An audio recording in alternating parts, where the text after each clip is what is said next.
attacking the effort to create the panel as a Democrat trap.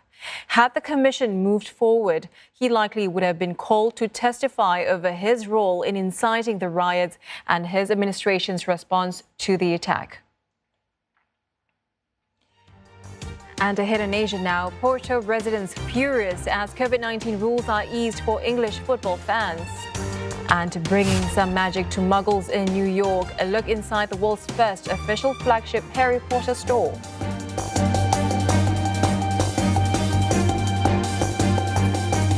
Have fun while breaking a sweat on your next visit to Gangnam. Enjoy the weightlessness of bungee fitness, or learn the health benefits of pole dancing.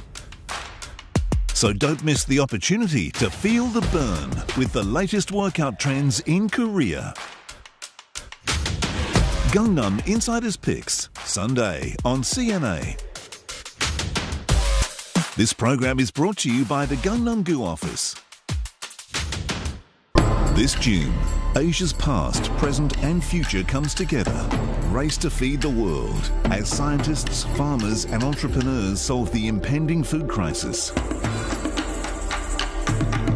Journalist Yu Maraki unveils the transformation of Japan's social and political identity in Deciphering Japan, and relive the history of the Chinese Communist Party as it marks 100 years of existence. This June on CNA. So little land with so many mouths to feed. Land matters. The future is going to be really challenging. Dan akhirnya dibuang seperti ini dengan mubazir sangat disayangkan sekali. Ini adalah solusinya. We can turn Singapore into a protein powerhouse overnight, but people don't understand what we're doing. Women farmers are the solution for the food security problem. Race to Feed the World, Monday on CNA. He's just looking at us with his eyes wide open. Oh, it's so cute. I'm Shushan, and in this series, I'll be tracking into hidden parts of Singapore. Oh my God, treacherous! To find out what's being done to save our biodiversity. Every animal plays a significant role. And if we're running out of time. It seems that there is an uptrend in number of roadkills. It's in our nature. Video on demand on CNA.Asia.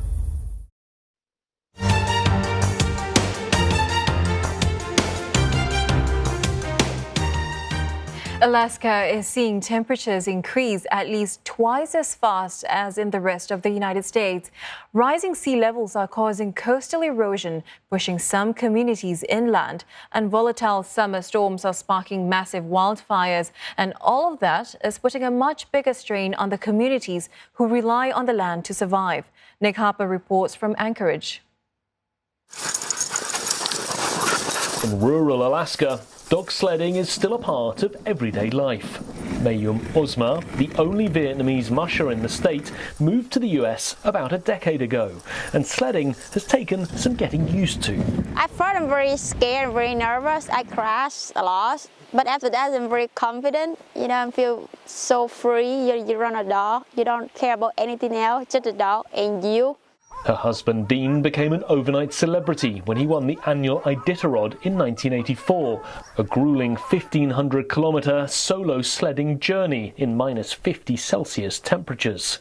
He now runs sledding tours and leases his dogs to other teams. But the race route has been changed several times in recent years, as warmer weather has meant not enough snow on the ground, putting the sport and Dean's livelihood in jeopardy. Well, you don't want to keep having races that have an asterisk behind them. You would like to have it just be a real Iditarod on the original route. We don't have ourselves don't have much control over that, so we're just all hoping that it remains the same and stays a good quality race. Rural, often native communities are the hardest hit in the state. The wild fish they rely on for food is dying off in warmer waters. It's all connected. So when you have, say, the entire Yukon River watershed changing, where water temperatures, for example, are rising, that impacts, for example, the salmon throughout the entire watershed, over 1,000, plus miles from the Yukon River Delta all the way up over into Canada. Just an hour outside of the state's largest city, Anchorage, is one of the most visible signs of creeping change. 100 years ago, the Portage Glacier was right here on the very spot where I'm standing. In the 1980s, when they built this visitors centre, it had receded, but you could still see it.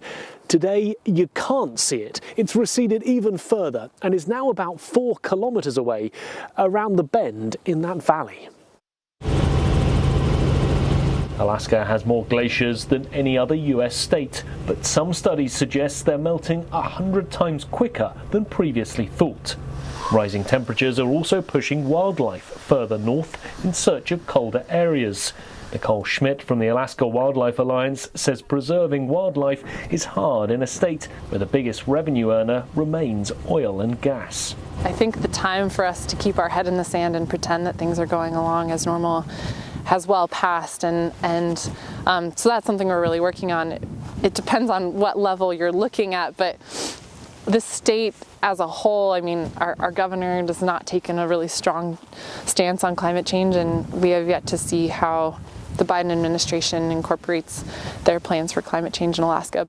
The state is trying to balance the short-term needs of Alaskans with the long-term needs of Alaska, with climate change advocates warning now is no longer the time to just go with the flow. Nick Harper, CNA, Alaska. Manchester City and Chelsea, two of England's richest football clubs, across swords today in the UEFA Champions League final. But the presence of their fans on neutral soil, the Portuguese coastal city of Porto, hasn't been warmly welcomed.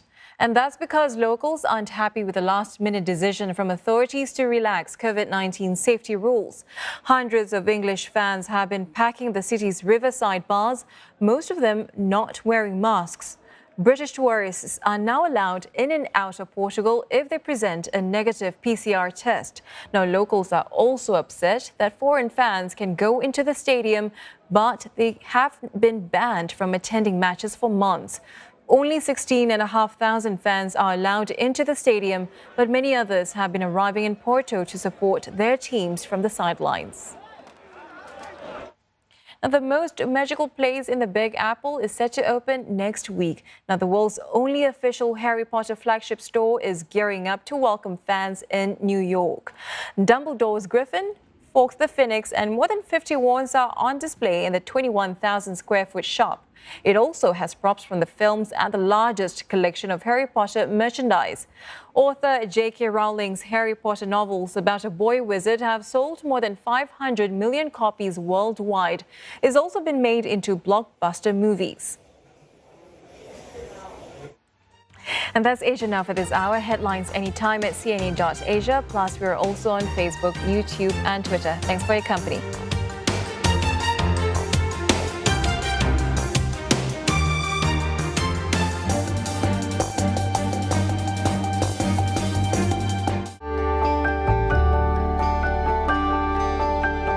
Look forward to brighter skies. The weather, sponsored by Qatar Airways.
The weather, sponsored by Qatar Airways.